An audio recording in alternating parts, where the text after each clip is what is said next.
Assalamualaikum warahmatullahi wabarakatuh.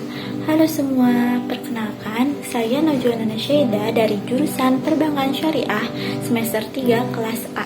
Di sini saya akan menjawab 2 pertanyaan kuis dari mata kuliah Hukum Bisnis.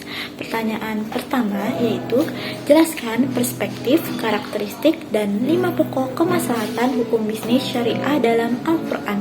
Dan pertanyaan yang kedua yaitu berikan kesan dan pesan Anda dalam 1 semester ini setelah belajar mata kuliah hukum bisnis.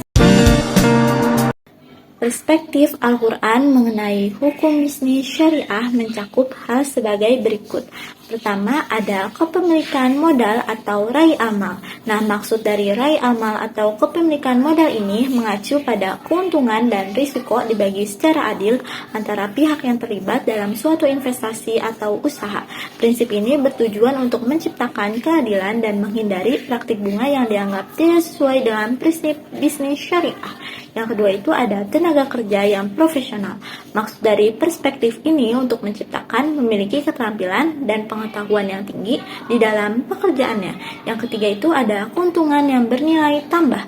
Dalam mematuhi hukum bisnis syariah akan memberikan hal positif seperti menjauhi riba, goror, atau maisir. Nah, dengan adanya perspektif Al-Quran ini, keuntungan yang diperoleh akan sesuai dengan nilai-nilai bisnis syariah dan memberikan dampak positif bagi umat manusia.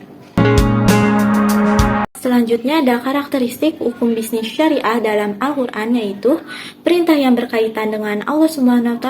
Sumber hukum bisnis ini merupakan sebuah sistem hukum yang komprehensif, memadukan prinsip bisnis dan moral, sekaligus bertujuan untuk menetapkan perlindungan terhadap kemaslahatan manusia dengan menjamin kebutuhan primer, kebutuhan sekunder, dan kebutuhan tersier. Ada 5 pokok kemaslahatan hukum bisnis syariah dalam Al-Quran. Yang pertama itu ada maslahah az-zaruriyat, yaitu kemaslahatan bagi manusia baik di dunia maupun di akhirat, seperti pemeliharaan dan perlindungan terhadap agama, jiwa, akal, nasab, keturunan, dan harta. Yang kedua itu ada maslahah al-hajiyah, yaitu kemaslahatan yang diperlukan oleh manusia untuk menghilangkan kesempitan dan kesukaran. Apabila tidak ada kemaslahatan ini, manusia akan merasa kesusahan di dalam hidupnya. Yang ketiga itu ada maslahah al-tahsiniyah, yaitu kemaslahatan yang bertujuan untuk menyempurnakan budaya dan keluhuran akhlak. Yang keempat itu ada untuk memberikan rambu-rambu atau petunjuk berupa perintah dan larangannya. Yang kelima itu ada untuk membangun kemakmuran dan kehidupan yang baik sebagai sarana dalam melakukan pengabdian kepada Allah Subhanahu wa Ta'ala.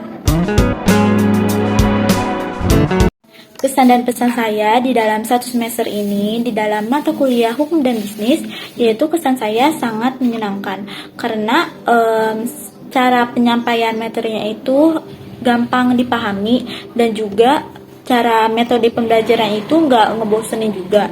Terus juga pesan saya mengucapkan banyak terima kasih kepada Ibu Yani di dalam mendidik saya di mata kuliah hukum dan bisnis, terus menjadi dosen yang tegas dan disiplin di dalam mendidik mahasiswanya.